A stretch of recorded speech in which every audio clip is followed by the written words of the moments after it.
July of 1967, as the great ambassador of spirit music John Coltrane lay dying, it was his request that Ornette Coleman and the Eiler brothers play the call to the spirits at his then impending funeral.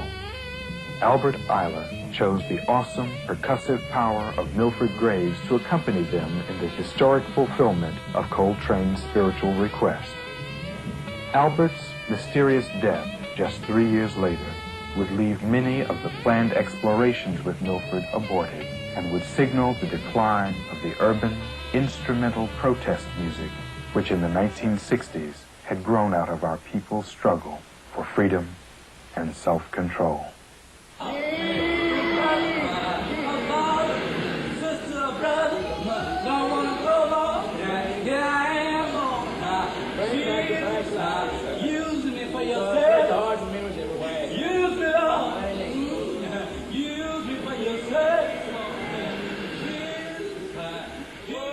During 3 days of virgin improvisation, Milford Graves, percussionist,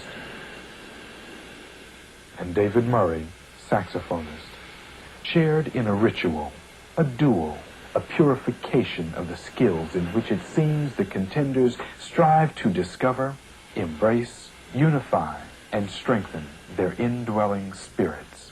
Spirits from which ancestral energy and enlightenment are said to flow. It is my belief that these musicians were summoned by the lingering spiritual energy generated by the unanswered questions which still surround the disappearance and death of spirit musician Albert Eiler. Albert's body was found floating beneath Brooklyn's Congress Street Pier at the mouth of New York City's East River on November 25th, 1970. The circumstances of his death are still in question. It is to his contribution and memory that this film is dedicated.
In the late 1960s, musicians whose instruments were freely voicing the spirit of our people's struggle found themselves pushed by the record companies to abandon that spirit and cross over into rock music.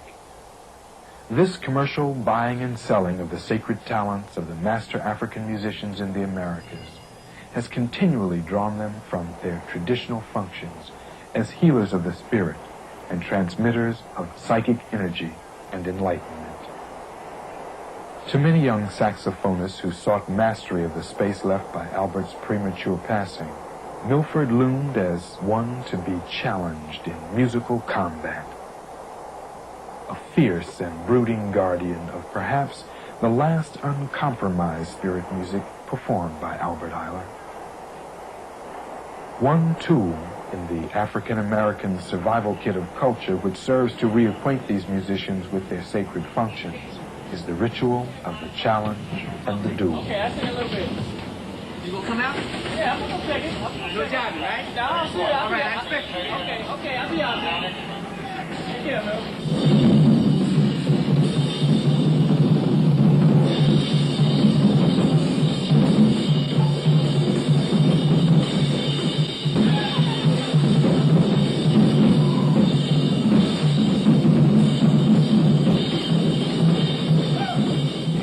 David.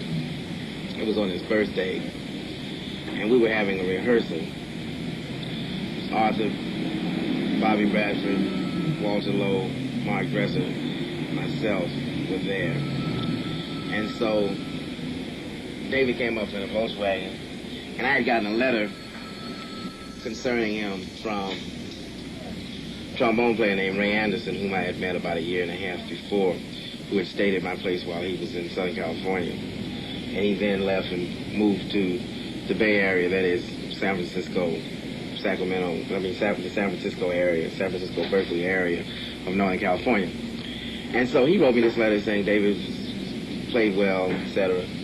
So, but you know, in this business, you know, everybody says that. So you kind of go, yeah, well, whatever. So when he came up, he was there and he had a saxophone case. And everybody, you know, we said, well, you know, it's this kid with this saxophone, you know. And so he was young, he just turned 18. So he just sat there while we were rehearsing at first.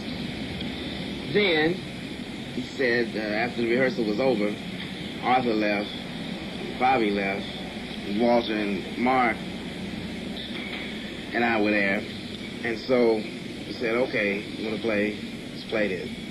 So when he picked up his horn and started warming the horn up, I realized that that something was going on. It sounded, at that time, it didn't sound kind of like Sonny Rollins, Archie Shepp kind of a sound. But the sound had a kind of a weight to it that was startling to me because, you know, saxophone is a hard instrument, apparently, tenor, to get a certain kind of a tone out of. And so when I heard him warming up the saxophone, I said, well, there may be more to this than meets the eye. I learned from Lester Young how to play lyrically and very lucidly and very fluid.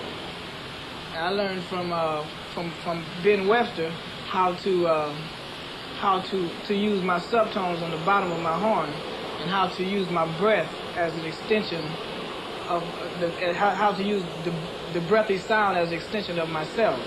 And I learned from Coleman Hawkins what Coleman Hawkins learned from Louis Armstrong was to play the saxophone very rhythmically, like a trumpet was played. I learned how to do that from Coleman Hawkins. I learned how to attack my notes with Sonny Rollins, and you know, the attack and the articulation from Sonny Rollins. And I learned how to explore different type of scalar motions from John Coltrane, and I learned how to expand my use of the fourth and fifth octaves from Albert Ayler. And let's see. And the rest, I learned how to just relax and be cool and play my horn from Dexter Gordon.